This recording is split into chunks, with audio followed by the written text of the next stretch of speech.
Nous voici maintenant avec les disciples. Nous ne savons pas si Marie-Madeleine les a rencontrés, leur a dit à tous ce qu'elle avait pour le moment seulement dit à Pierre et à Jean. Et toujours dans ce chapitre 20 de l'évangile de Jean, maintenant au verset 19, nous allons assister à la rencontre de tout le groupe avec l'amour plus fort que la mort. La femme a été témoin de la rencontre avec Jésus ressuscité dans le petit matin du premier jour de la semaine. Les disciples, eux, sont encore dans la nuit. Nous sommes au soir de ce premier jour. De plus, les portes sont verrouillées. Ils sont dans la peur. Eh bien, le Seigneur nous rejoint. Le Seigneur nous rejoint dans notre monde clos, à condition qu'il y ait cependant, quand même, comme une disponibilité offerte. Nous ne pouvons pas confondre l'attitude des disciples avec le refus a priori des responsables juifs, ni avec l'indifférence, le rationalisme des païens. Jésus vient là où un cœur peut s'ouvrir, mais la rencontre, bien sûr, est à son initiative. Ainsi, le rôle de l'Église, le rôle des groupes de chrétiens, c'est d'être de ces pauvres, de ces mini-croyants, comme dit Jésus dans l'Évangile, homme de peu de foi, et ça Jeanne d'Arc traduit par mini-croyants. C'est de fournir au Seigneur un lieu de rencontre avec l'humanité. Il cherche, il frappe aux portes, et la nôtre, elle est verrouillée, mais, mon Dieu, il y a quand même une attente déçue, une attente encore avec une petite flamme malgré tout. Ainsi, à Lourdes, Bernadette, déjà évoquée, est promue messagère. Elle doit aller trouver les disciples, les prêtres, pour que son message rejoigne les personnes. Jésus veut avoir besoin de ses disciples. L'institution, l'Église, existe pour authentifier les surprises de Dieu. Sinon, sans elle, nous risquons d'être aux prises avec toutes sortes de fantaisies. Mais, évidemment, cette institution elle-même doit se laisser visiter. Authentifier ne veut pas dire mettre la main dessus, posséder. Elle doit reconnaître ce qui lui est offert et qu'elle n'est pas capable de se donner à elle-même. Nous avons assisté au début de l'évangile de Luc à la visite de l'ange Gabriel auprès du prêtre, du vieux prêtre Zacharie, et ça ne se passe pas bien. Zacharie n'est pas disponible à l'inattendu de Dieu. Par contre, tout de suite après, la petite Marie de Nazareth, elle, accueille le message, qui est une présence qui se fait chair en elle. Mais, en quelque sorte, cette présence est comme authentifiée au temple par le vieillard Siméon, quand le petit enfant, à 40 jours, est présenté au Seigneur. Ainsi, Jésus ouvre aux disciples le chemin de la noce.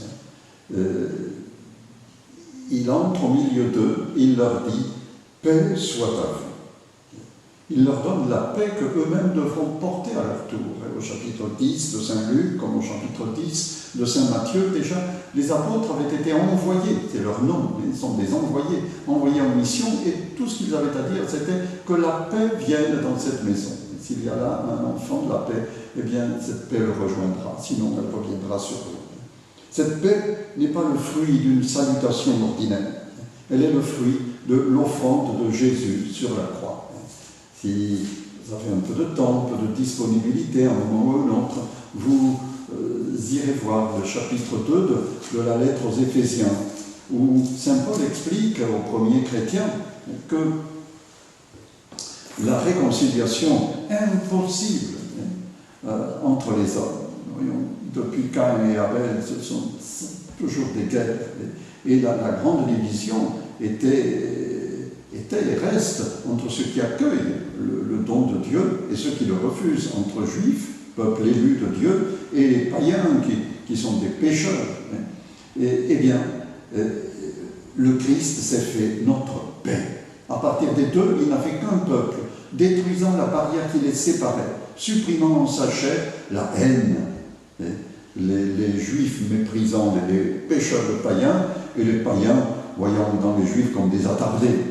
Nous pouvons transposer facilement la chose dans notre société. À propos des dates d'ouverture des églises et de possibilité de célébrer en public la messe, combien se sont dressés contre ces pécheurs de païens qui n'y comprennent rien, et il semble que les païens méprisaient ces pauvres chrétiens attardés encore à des rites tellement peu essentiels. Eh bien, le Christ vient rassembler ces deux peuples en un seul corps par la croix. En sa personne, il a tué Israël. Il fait de son existence même un passage. Et c'est ça la résurrection. Parce qu'il est le Fils de Dieu, il ouvre le chemin de Dieu. Il ouvre le chemin de la vie. Il confie à ses disciples cette paix que lui-même est venu sceller sur la croix.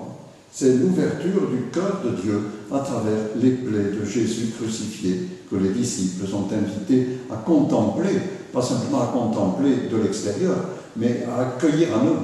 Nous avons déjà évoqué dans ces enseignements les stigmates du crucifié que Paul portait en lui-même quand il a visité les Galates. Eh bien, tout disciple, en quelque sorte, est marqué par les plaies du ressuscité. Il témoigne de l'ouverture du cœur de Dieu. Tout le reste, toutes les réunions, tous les essais pour résoudre des conflits sera toujours le fruit d'un équilibre instable, de compromis boiteux entre les intérêts des groupes en présence. La paix, elle nous est offerte à partir de la croix. Et elle nous est confiée pour la mission dans l'Esprit. C'est l'Esprit qui éternellement fait l'unité du Père et du Fils. Ils ne font qu'un grâce au troisième. Le Fils se reçoit du Père, l'homme se reçoit de Dieu. Il est une créature qui périt sans ce souffle divin. Eh bien, au soir de Pâques, nous goûtons les fruits que Jésus annonçait aux disciples dans sa dernière prière, après son dernier repas. Les disciples sont consacrés, sanctifiés, christifiés. Ils participent de la mission de Jésus. Comme le Père m'a aimé, moi aussi je vous ai aimé. Comme le Père m'a envoyé dans le monde, moi aussi je les ai envoyés dans le monde.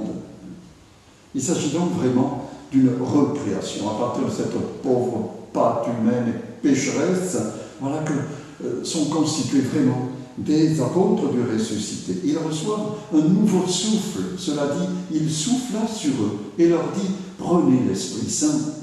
Ceux à qui vous remettrez les péchés, ils leur seront remis. Ceux à qui vous les retiendrez, ils leur seront retenus. Il souffla sur eux. C'est le même mot rare que celui qui est employé pour la création de l'homme. Dieu souffla sur lui et l'homme devint un être vivant. L'héritage de Jésus, c'est la vie. Ce souffle de vie leur est confié. Un souffle de réconciliation, de vie nouvelle. Ils ont à en répondre en déliant leurs frères des liens du péché et de la mort. Ainsi, ils communiquent la nouvelle naissance. Voilà ce qu'est l'Évangile.